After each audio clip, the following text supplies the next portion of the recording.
Alright guys, today's review is going to be the Smith Wesson E-Series with the rail. It's the SW1911 TA model.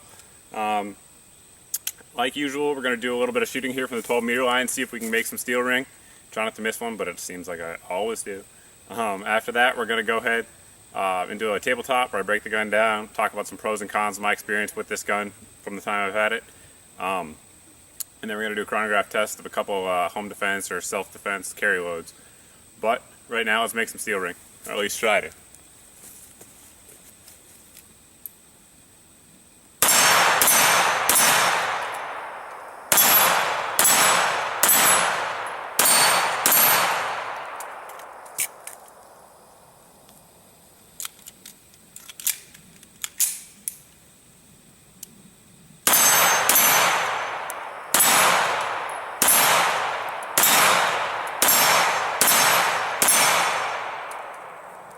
I'm going to quit now while I'm ahead.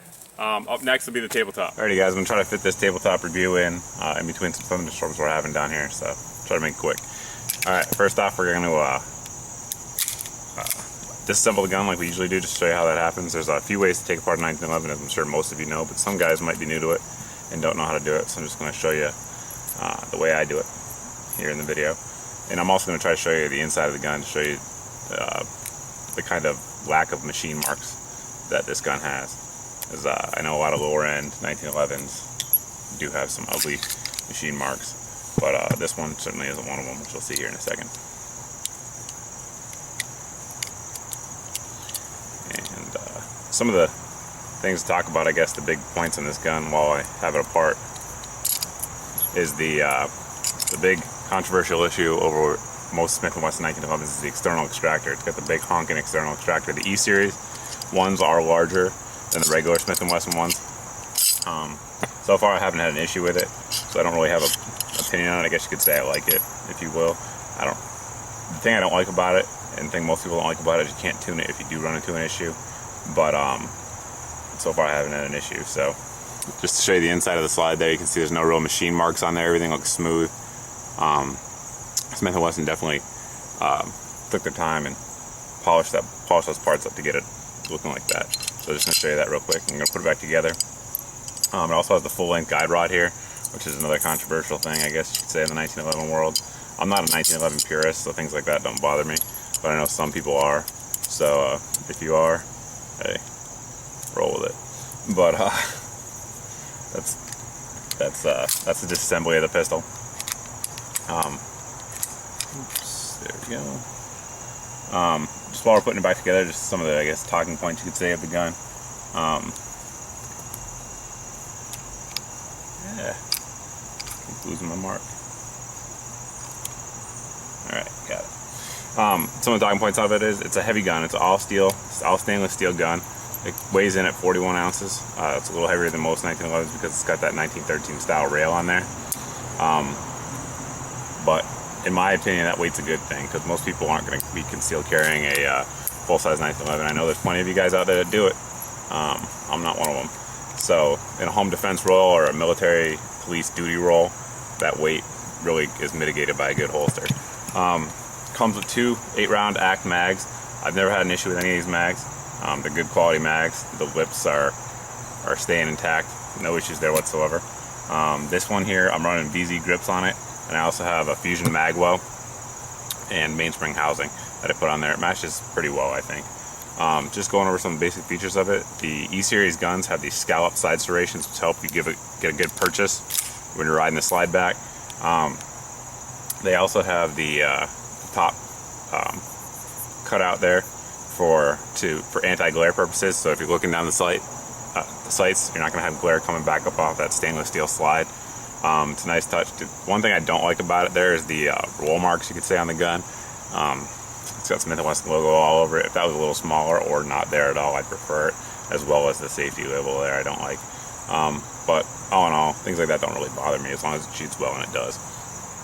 The gun also has a adjustable over travel screw for the trigger.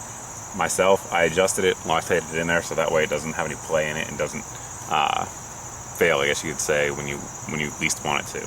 So I also Loctite that down. But it's got a good trigger out of the box. It pulls right around 5 pounds, which I guess we'll pull out the standard talking points while we're at it, just to keep myself on track. It pulls right around 5 pounds. It's a good trigger. It's crisp. Once you adjust that over travel, there's none. Cost, that's one thing that's going to get dinged in this gun. The E-Series guns are expensive, especially these days. This gun, I didn't pay this for it, but nowadays it's going to be running anywhere from like $1,000 to $1,100 for the E-Series with the rail. Reliability, I've had one malfunction out of this gun, and I believe it was failure to feed on the second magazine I ever ran through it. Other than that, it's been flawless. It handles all kinds of hollow points. Cheap Blazer brass cased ammo. I've even ran some steel ammo through it with no issues whatsoever. Trigger, we'll measure it right now. I haven't adjusted anything besides the over travel since it came from the factory. So put it on the gauge here just to show you what it pulls at. Like I said, right around 5 pounds. It pulled at just over 4 there. So between 4 and 5. Got a good trigger like most 1911s that you'd expect that are running in this price range. Accuracy, the gun's definitely more reliable, more accurate than I am. I shot well with it. I shoot well today out there. I shoot well with it in general. It's 1911s make it easy to shoot accurately, that's for sure. Weight, like I said, 41 pounds. It's a heavy gun. Capacity is 8+1 with the standard mags. I ran Chip McCormick Power and Power Plus 8-rounders, as well as Wilson ETMs and Wilson 47Ds, and the 10-round Chip McCormick mags through it as well, all without issue except for that one. But my guess is that's just a break-in issue, if you will, because it hasn't happened since, through about 800 rounds. All in all, it's a good gun. We'll do a quick chronograph test here for a couple common duty loads, and then that'll be the end of the video. As always, guys, if you have any questions, let me know. Thanks. Alrighty, guys, we're gonna do a quick chronograph here for the E-Series. We got 3 rounds of Federal HST 230 grain and 3 rounds of Winchester Rangers, both hollow points, and 230 grain ammo. We're gonna be shooting at a distance of about 7 feet, and it's 90 something degrees out here and about 100% humidity. All right, up first will be the HSTs.